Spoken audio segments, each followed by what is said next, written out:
What's going on, guys? Welcome back to Survive to Thrive. I got myself a new truck. New to me anyways. This is a 2006 Chevy Trailblazer LT. So it's the LT being that's the pretty much the fully loaded optioned out model for 2006. And yeah, I went and bought it because, well, I'm gonna go ahead and get rid of the Jeep. And this right here is, this is a payment-free truck. I was able to buy this with cash, and so it's all mine, no payments. And I just figure that's the smarter thing to do right now. So, like I said, fantastic truck. It is a 2006. It's really amazing how clean it is and how nice it drives. It drives like a new truck. It drives, honestly, nicer than my Jeep. And my Jeep is a 2018 with 104,000 miles on it. And this thing right here is a 2006 with 163,000 miles. It's got a straight inline six. There's some difficult things to work on, but for the most part, it's a very simplistic design, simplistic setup. And, the inline sixes are just a great engine, those 4.2s. So we went ahead and picked it up. And, it's four-wheel drive. It's got all the bells and whistles. Just a very nice truck. Very comfortable to drive. But then today I was driving it, and I was met with the warm amber glow of the check engine light. And I looked at the code. And the code is a P0128, which basically means that the thermostat is not circulating coolant properly. It's actually stuck open, more than likely. Now, I don't have a good way to diagnose anything. I don't have a fancy scan tool to look at all the live data. And if you go to AutoZone or O'Reilly's and have them scan the code for you, it's going to say that the most common fix for this is a new coolant temperature sensor. I find that to be a load of bullshit.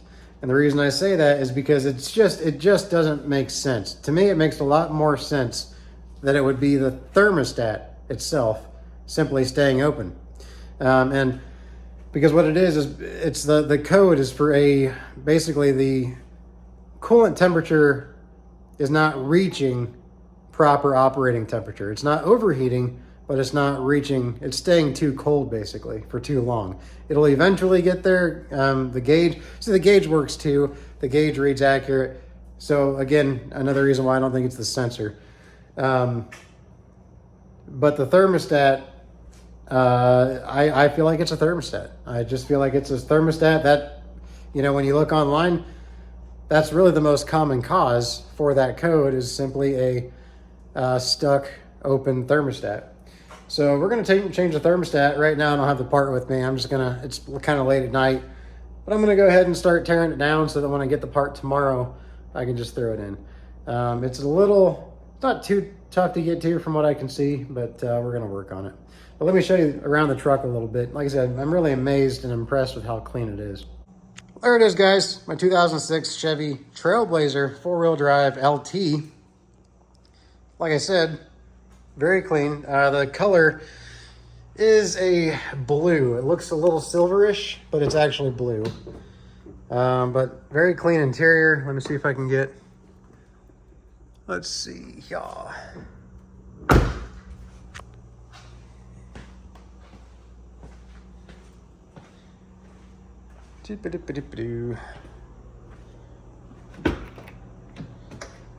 Wonder if that's off.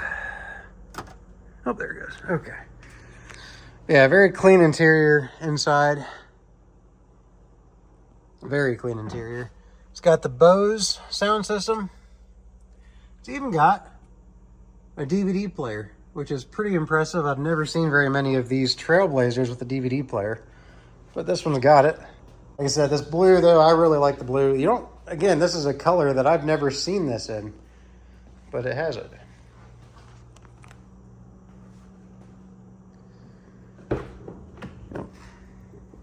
Again, just a super clean truck.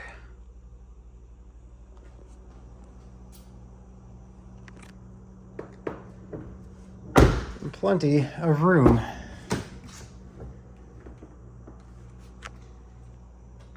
I mean, this leather looks like it's hardly ever even been sat in. If you look at the Carfax report on this truck, it's got 43 previous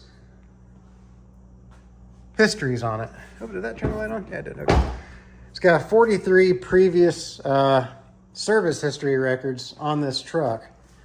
Or if you want to call it a truck, whatever you want to call it, SUV. And who had the, it's had 3 previous owners, and it's honestly been, it looks like it's been taken care of very well on those service history records.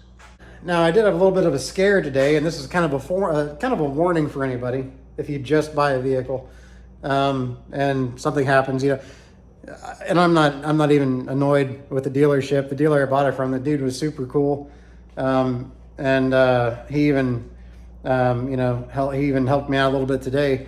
But it's a used vehicle with 163,000 miles on it. I bought it as is. I knew that there was a possibility things could go wrong. And I kind of thought, it'd be kind of cool if things do. I could kind of make YouTube channels or a YouTube content out of it. The check engine light came on today, and I went to O'Reilly's to have them run the code because I don't have a scanner tool or a code reader for my cars. I should get one. I have one for the Peterbilt, but I don't have one for for my cars. So I had to have them run it. And when they ran it, like I said, it was a P0128. But that wasn't the concern. I bought the truck, like I said, with 163,000 miles. And when they ran it, it said up in the odometer reading on the printout, it said it had 235,000 miles. But the odometer says 163, and that's what it was advertised as, was 163. And the last Carfax service history report was 157. And I'm like, just doesn't seem right. So I contacted the guy I bought it from at the dealership. It's a little small family-owned dealer in Kentucky, in Walton, Kentucky. I called him and I just kind of asked him, I'm like, I wasn't accusatory or anything, but I just wanted to see if he could maybe shed some light on the subject. He did some homework, and he found out, and I confirmed it because I did some more of my own homework. He found out that this is common when you take a car to somewhere like O'Reilly's, when they use that specific software for checking the check engine lights, the codes. If they don't manually put in the mileage, the computer will look at the year of the car, and it will auto-generate the mileage that it thinks that the car should have at that year, and how old it is. And it was fishy to me because the number was a perfectly even number, 235,000 miles, and that was strange in itself. But anyways, what this guy did for me, he actually came up here. I'm 50 miles away from where I bought the truck. And he drove up here in his personal car with his scanner tool. He has a very nice, scanning tool. He ran it for me, and sure enough, came back exactly what the odometer said, 163. But he did tell me, he's like, look, man, he's like, if you have any concerns at all, let me know. And he goes, I brought a check with me. He goes, if you want to reverse the deal, just because you're concerned and you have second thoughts, just let me know. I will write you a check for exactly what you paid for the car, and we'll go from there. And I turned it down because I told him, I said, no, I trust that the mileage is what it says on the odometer now. I just wanted confirmation of that. And so he was just really cool about it. Just a really cool family-owned dealership. So anyways, we're going to go ahead and, like I said, we're going to work on the truck a little bit. And it shouldn't be too hard to get to the thermostat, but Well, it's a little bit of a messy job because you got to drain some of the coolant, but we'll get her.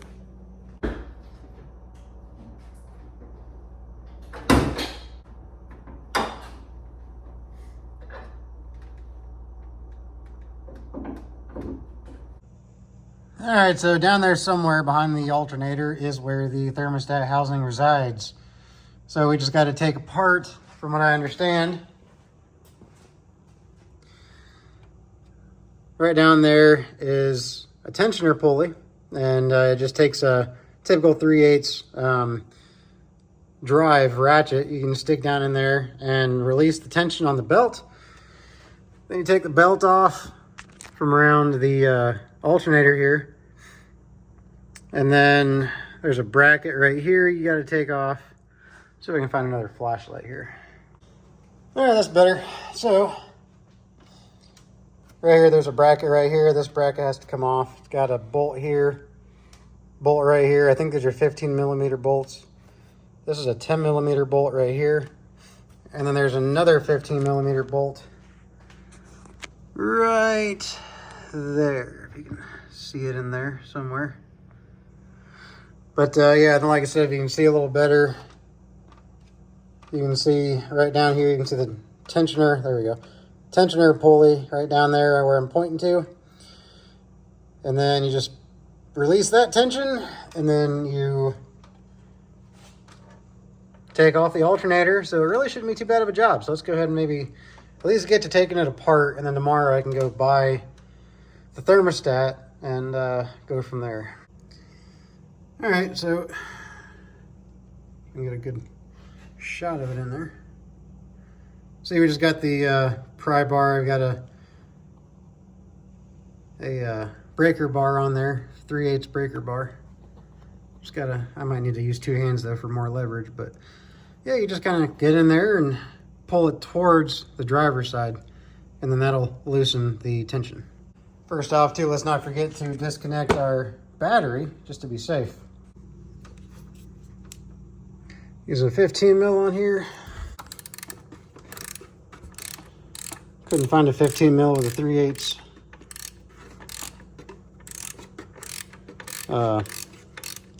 for a 3/8 ratchet, so I had to use an adapter from a 3/8 to a 1/2 inch, so I could use an impact socket. All right, guys, when you're doing this bolt on the back side of that bracket, somewheres, if I can even get to it. Yeah, if I can. That bolt right there, it's kind of hard to, right there, that bolt. When you get to that bolt right there, it's a little bit easier. I have a feeling, if you use a 10mm socket and remove the bracket holding this onto this down here as well. That way it gives it a little bit more room to move this wire loom out of the way, this wiring harness out of the way. All right, let's get back to it. All right, guys, make sure when you take that last bolt out back there, it's a good idea, use a magnet. When you're on the last couple threads, put a magnet in there, unscrew it the rest of the way, pull it out. That way the bolt, you don't run the risk of the bolt dropping down into Never Never Land behind who knows what. So it's a good idea to use a magnet. Okay, now this bracket here should be free to come off. Perfect. Set that right up there. Then we just got to go ahead and take the bolts out for the alternator. We got a, I think these are 15s. Let me check, because everything is a 15. So, yep. All right, it's a 15. And then this one's a 15. Of course, they're all 15s. And then there's another one underneath there. It's a little trickier to get to, but we'll get to it. I'm gonna cheat a little bit on the top two at least, and use a electric ratchet if it'll fit. I really like to not be using a deep well. Not a whole lot of space. Make sure I'm on the right. Oh, wrong way. Don't want to tighten it, dummy. We want to loosen it.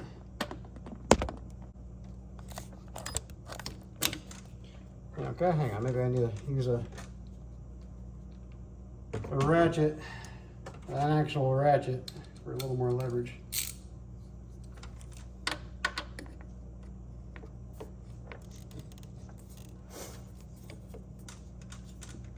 There we go.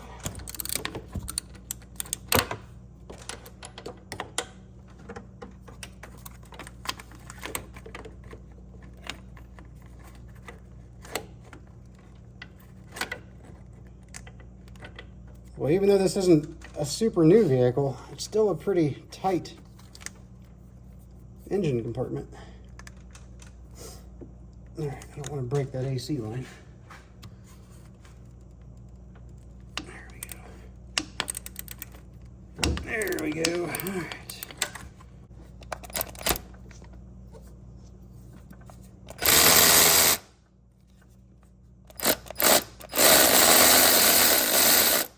Long bolts.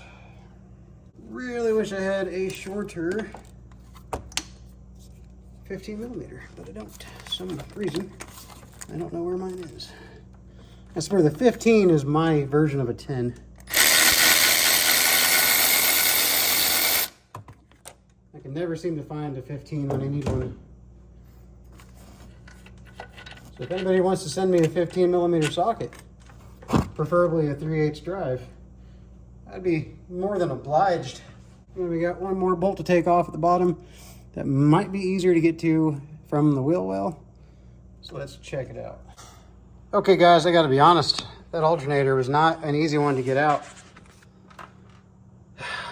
That bottom bolt was a real pain to get out. I couldn't really get to it. I couldn't access it through the wheel well very easily. And I just had to use a regular old open-ended wrench, 15 millimeter wrench, and just little by little by little get it unthreaded. It's going to be a real treat to put back in, but we got it out.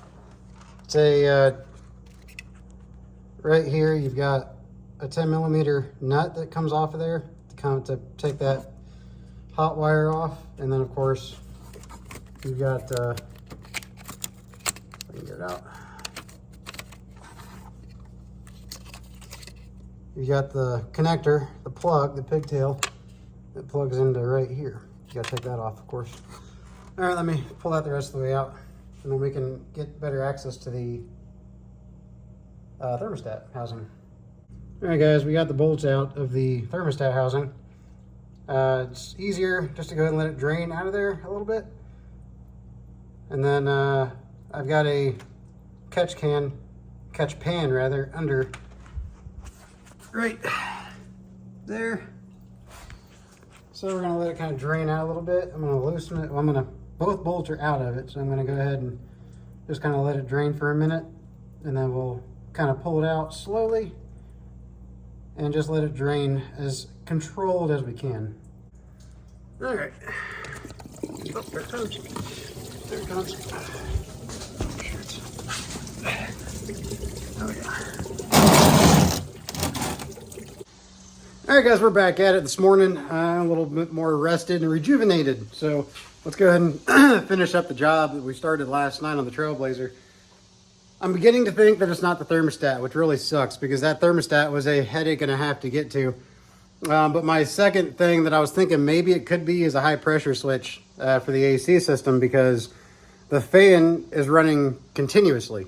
And I noticed that. And if the fan runs constantly, well, that's going to make it harder for the engine to warm up. So, you know, again, I'm really hoping it's not the sensor. If it is the sensor, the coolant temperature sensor, I'm just going to let somebody else do that, because I physically cannot reach.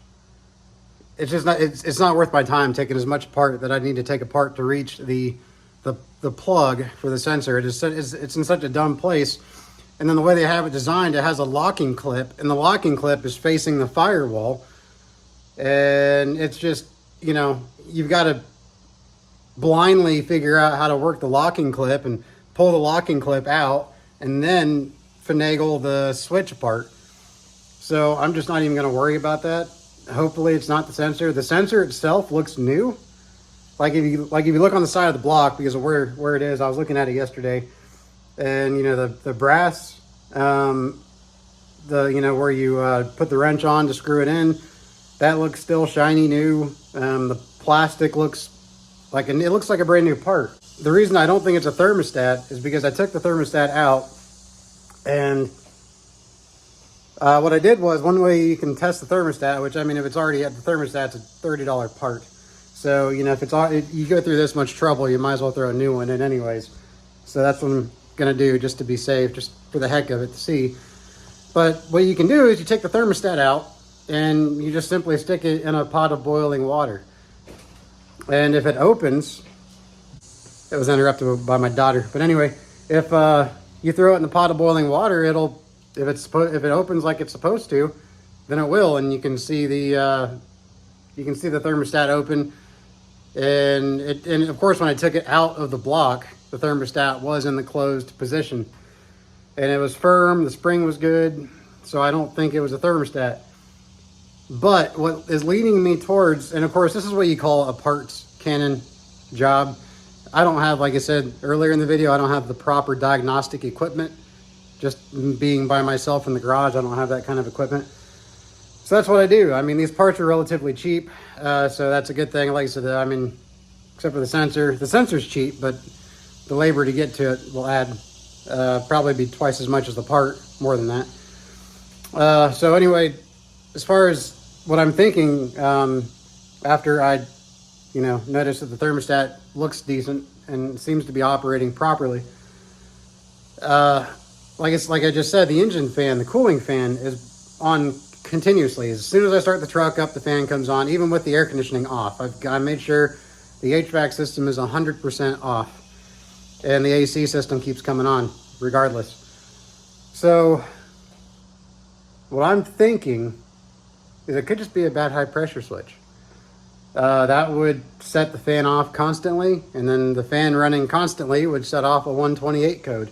Now, the pressure switch should have its own code, which there wasn't a code reading for a bad pressure switch, but weirder things have happened. So, and also too, to get to the high pressure switch on this truck, you've got to go through the exact same ordeal that I went through, except for you don't necessarily have to take off the thermostat to get to it, but you got to take everything else apart that I had to take apart to get to the thermostat. You got to take apart to get to the high pressure switch. So I figure while it's all apart, I might as well throw a new pressure switch on there, and we'll just have to see what that does. See, right there is the high pressure switch. That's the Schrader valve for the high pressure switch. And then of course, right there is where the thermostat goes. Where the you can see the pink coolant in there. Yeah, I had to take all this. Like I said, the alternator goes in this little gap right here, in the space between the valve cover and the low pressure line. So that's, like I said, the alternator fills that whole gap. So that's why you got to take the alternator out and remove the belt.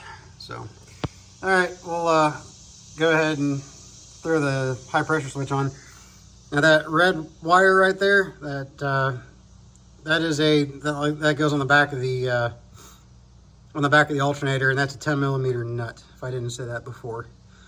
But all right, let's put the high pressure switch on. All right, so now we got the new thermostat in. We got the new high pressure switch in right down there. And the thermostat right there, I was thinking that hose had to go all the way up to the base, but I looked earlier on in the video basically, and no, that's where it resides. That's as far as the hose goes when you put it on. So yeah, I guess don't put it all the way up to the base. It looks like it should go all the way to the base, but no, don't go all the way to the base with it, apparently. Very surprising. But yeah, I mean, that's where it was in my last, that's where it was.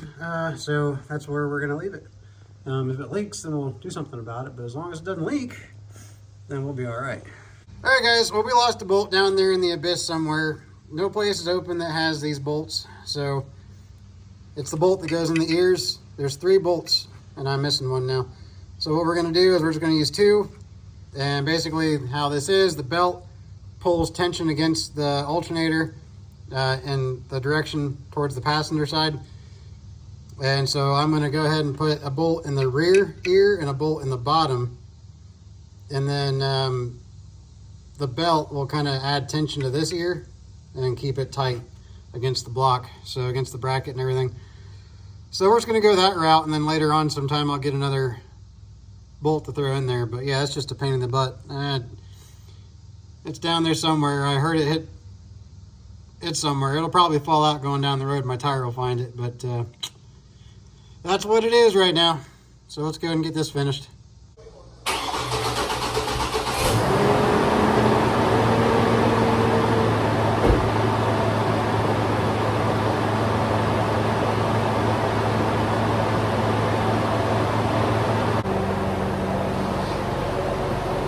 That's kind of cool. The check engine light is no longer on. Maybe it's because I reset the system by having the battery unplugged for so long, or the problem's fixed. I don't know. But we're gonna go ahead and I got to put some coolant in there because I know I lost some coolant. Lost at least a gallon's worth, I would imagine. So we'll put some more coolant in and see what it does.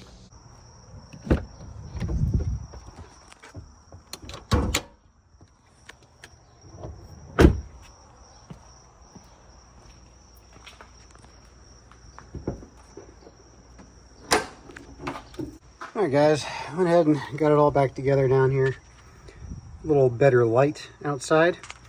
But you can see we got the bracket back on, alternator back in. I will say we only did the top 2 bolts for the alternator because we lost a bolt down there somewhere. I don't know where it went, but I went ahead and just tightened the 2 top ears, or put the bolts in the top ears there. The bottom bolt down here, which I wanted to get one in there, was just damn near impossible to get in. So the top 2 seem to suffice. Of course, we got the, the belt is creating tension on the alternator, which helps clearly. But yeah, it's all good to go now. It is all burped. I'm not going to open it right now because it's still under pressure.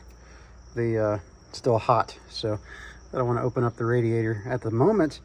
But like I said, tensioner pulley is right down there, and that's what you use to release the belt and then put the belt back on to tighten it. But it's all good to go now. I've been driving it for a while and it has not acted up. The coolant comes up to temperature just like it should, and I'd say it's good to go now. Check engine light hasn't come back on for the P0128 code, which is basically a bad thermostat.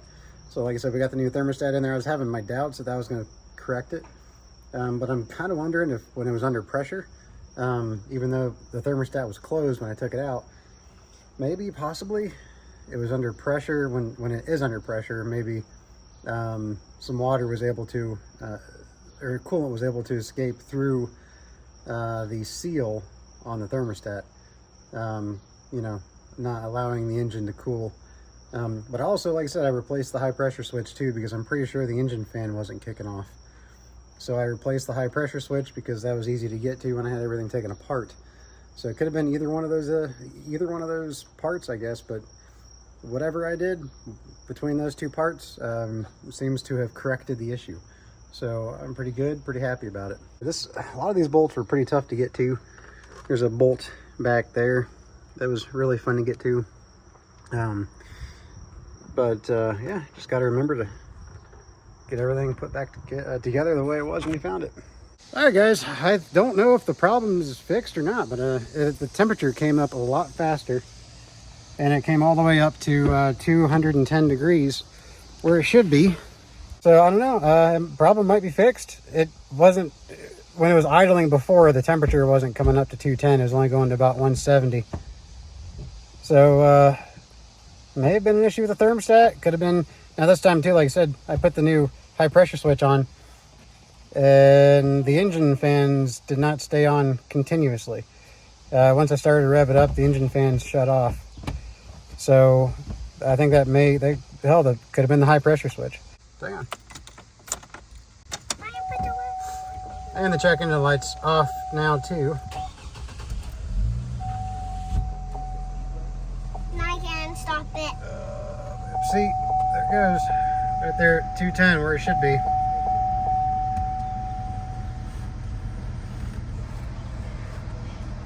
All right, well, we'll see how it does. We're going to take it for a drive and see if it burps itself a little bit. And I've got some more with me to put in there if we need to. Well, guys, I think for right now, she's good to go. Of course, now that I say that, it probably isn't. But on the good note is it does not have a check engine light right now. And we just drove it a little bit long enough that it would have come on. The temperature gauge is exactly where it should be at 210, 212. And it's a lot better than it was yesterday when the light was thrown. So I think it's nipped in the bud for right now. We'll see, but see if I turn her on here.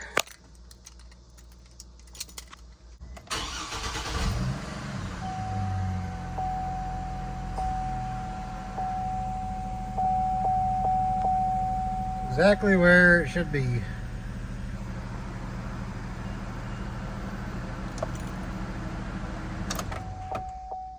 All right, everybody. So I hope you guys found that helpful. If anybody was looking to learn how to change the thermostat on one of these trucks, it's a bit of a pain in the ass. I'll be honest. Something that should be so easily serviceable. It's kind of a pain. That bottom bolt for the alternator, I just didn't even put one in. The two top ones should be tight enough, but we'll see. I couldn't get down in there with my hands to tighten it back up. So I don't know. We'll see how it goes. But it's got a new high pressure switch. It's got a new thermostat. So we'll see if it works or not. We'll see how that does. But anyways, like I said, if you guys found it helpful, subscribe.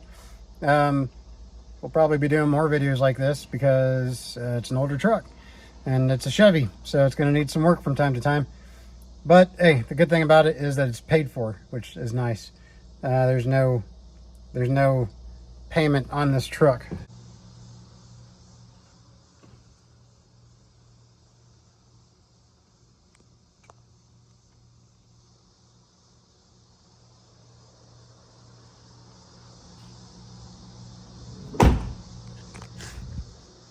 I like it. It's like I said, it's 4-wheel drive. It's all that good stuff. And it's not perfect by any means. But for 163,000 mile Chevy, it's pretty darn good. It's got a little bit of blemishes here and there. But man, it's pretty solid. Like I said, there's a lot of service history records on Carfax for this truck. It's had regular transmission services, regular differential services, of course oil changes every 3,000 to 5,000 miles. It's been very well cared for, so I'm not too worried about it, you know, except for the occasional issue like I just dealt with, but that's kind of not really a big deal. Kind of a pain in the ass to work on, but it's not a big deal in the grand scheme. So, you know, like if you look at the Jeep, there's so much crap on that Jeep as far as computers go, which there's computers on this too, don't get me wrong. But this is still a much more basic vehicle compared to the Jeep. A lot less stuff. These 4.2s on these things are known to be, you know, relatively bulletproof. And they sound good too. They have a really nice engine note when you get on them. And I guess they use these 4.2s, they build them up for boost. The bottom ends on these 4.2s are amazing for building boost. I've heard 1,000 horsepower without really modifying the bottom end. So they're pretty stout engines. Real quick, you know, I'm gonna miss the Jeep. I really am. I'm gonna miss the hell out of the Jeep. As I've said in previous videos, the Jeep, it means more to me than just being a vehicle, transportation. It's childhood memories, things like that. But the more I think about it, those childhood memories are not in that Jeep. They're in a much different, more simple Jeep. But you know, I'm driving this Trailblazer up to the truck tonight, and I love the simplicity of it over the Jeep and over newer vehicles. It's kind of refreshing in a way, but just like the glow, the older style glow of the gauges, it just brings me back. Silly as that is, I'm a car guy, and that's how I recall memories. Is how I feel driving certain cars and certain aspects of different cars. And you know, back in the 2000s and 90s, the majority of them had a very similar glow to the gauges, and that's how this one is. Just a very simple gauge cluster.